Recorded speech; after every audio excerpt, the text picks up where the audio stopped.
parents who came to the area in 1847 on a wagon train from South Carolina. He came to Enterprise in 1895, and I have a memory of him telling me that. Now, he was married in 1894, and his first child was born in 1895. And I'm not sure that his wife was here in 1895. She was from Jack, Alabama, and her name was Frances Chapman. And she was probably with child about that time. So I expect he came and he purchased 80 acres of land, and that land, part of that land is still in the family today. And it's at the corner of Damascus Road and Pittman Street, if you know where that is.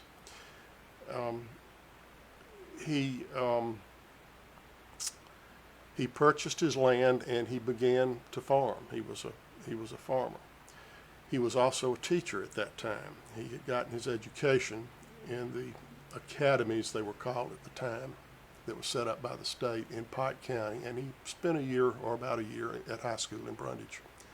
He taught school about 4 years in Pike County, and he taught about 4 years in Coffee County after he arrived in the classroom, and also farming at the same time.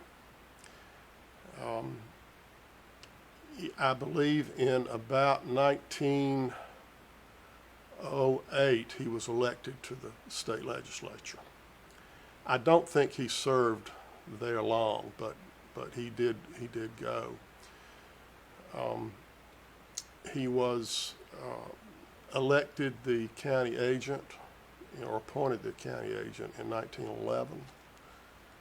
And in fact, I have a piece here that he put out at the time for the One Horse Farmer.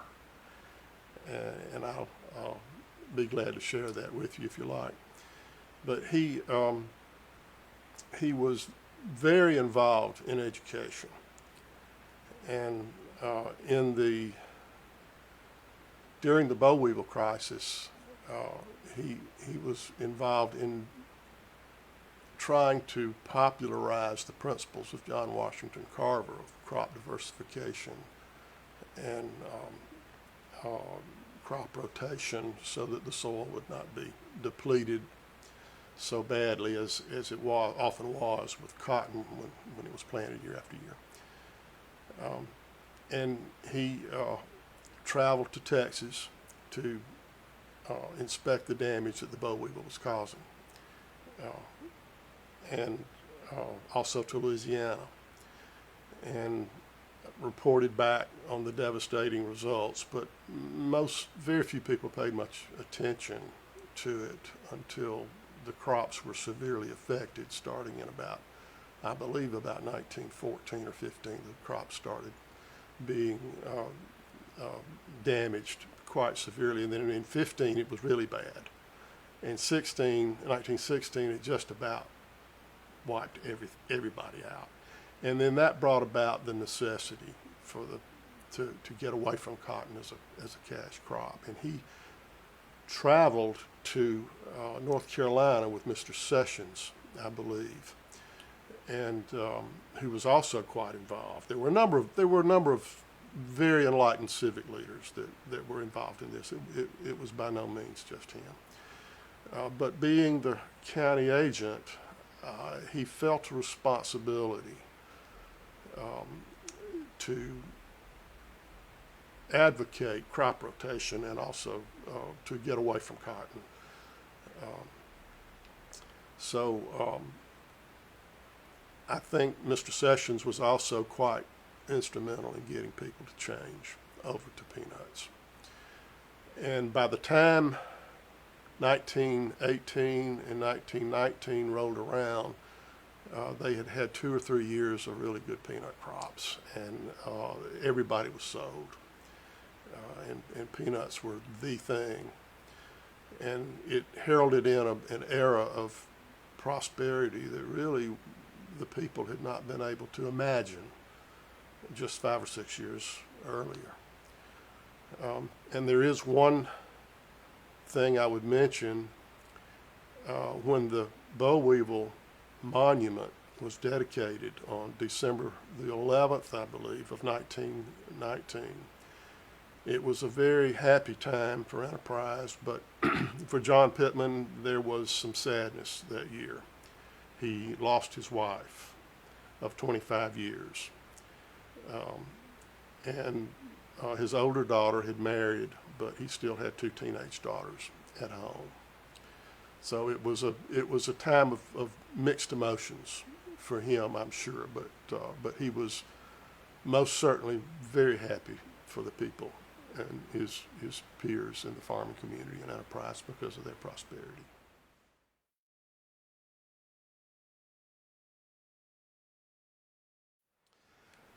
Having been widowed in 1919 and with two teenage daughters at home, Mr. Pittman was in need of a wife. And he met and married Onyx McKinnon from Chancellor, who was a teacher there, and married her in May of 1920.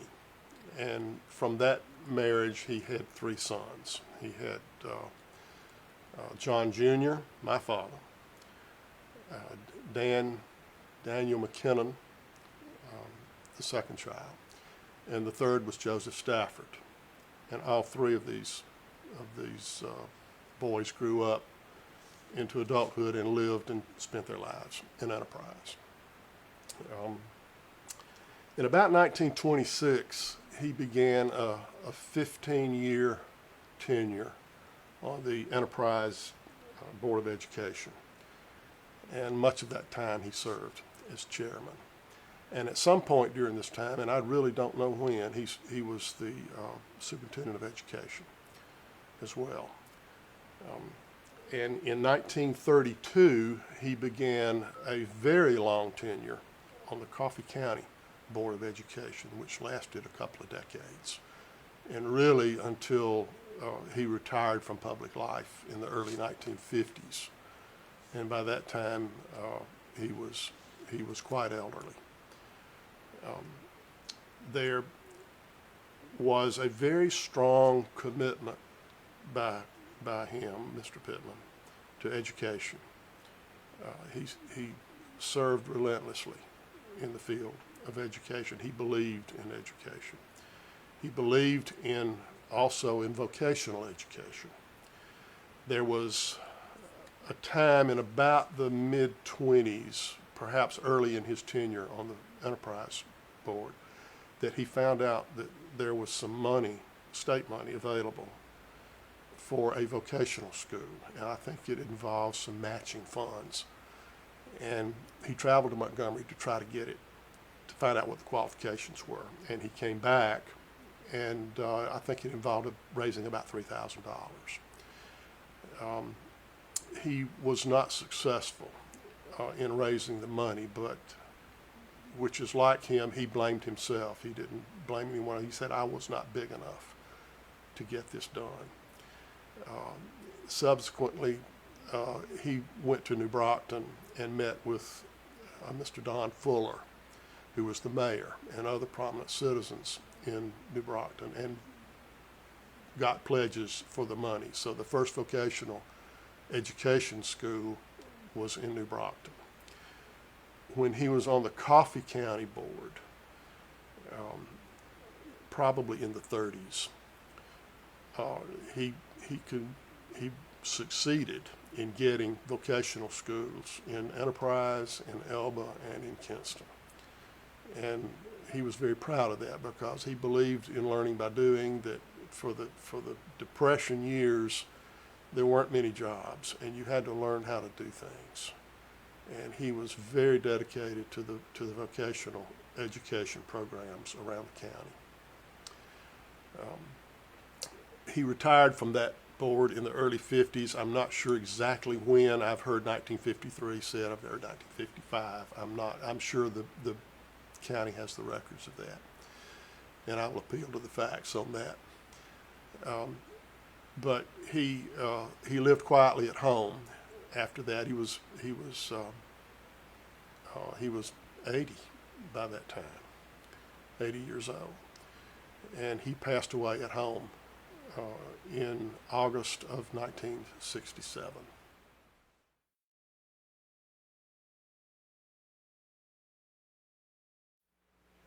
In about 1925,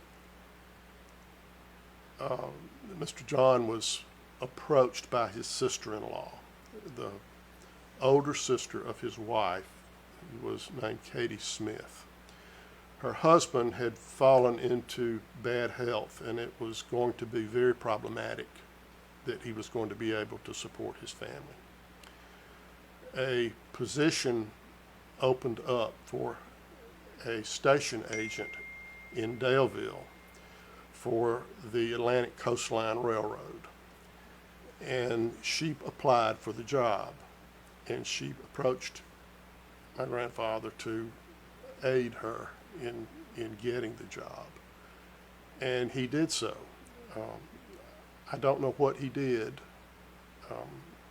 but she wound up getting the position.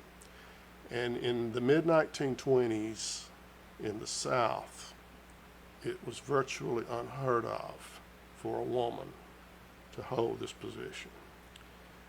They were deeply resented by a lot of people in Daleville.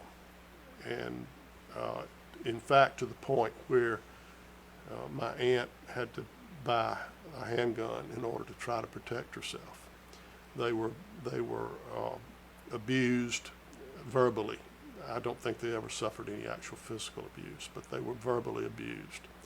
And her daughter told me that they were spit upon, and all kinds of rude behavior was demonstrated towards them. But she persevered and served there for many years and did an excellent job. Her youngest daughter, who also is now deceased, gave me her station watch. And this is a Waltham manufactured watch in Massachusetts. It's got considerable heft to it. It's all metal. There were no plastics in those days. But this is her original station watch that she carried to work with her every day, and it's really a wonderful heirloom for the family.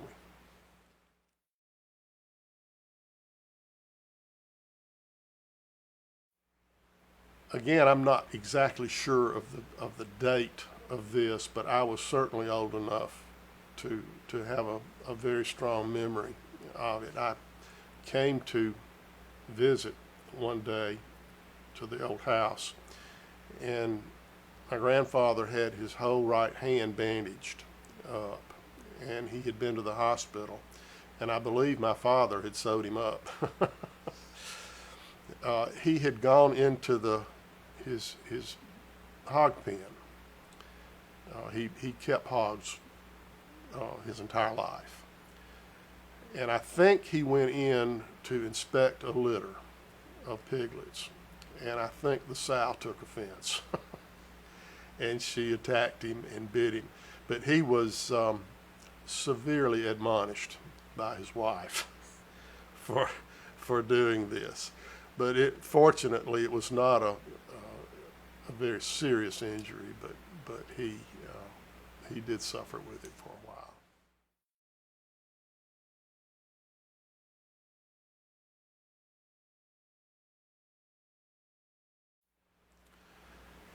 The Centennial celebration to us, meaning the descendants of John Pittman, is very special. His role in the crisis was central. He felt a powerful responsibility to recommend solutions and to give advice on how to combat this cause of deep anxiety and fear in the public. And the successful outcome is very gratifying to all of us. And the fact that he played any role at all in that success story is a source of great pride, and we're very, very pleased that the city's doing this. And I think that it's a wonderful thing, and I think it's a great educational thing for the people of Enterprise to know. And I thank the Sun too for what they're doing to make this event what it is. It's a great contribution that you're making, and it's deeply appreciated by myself and my family.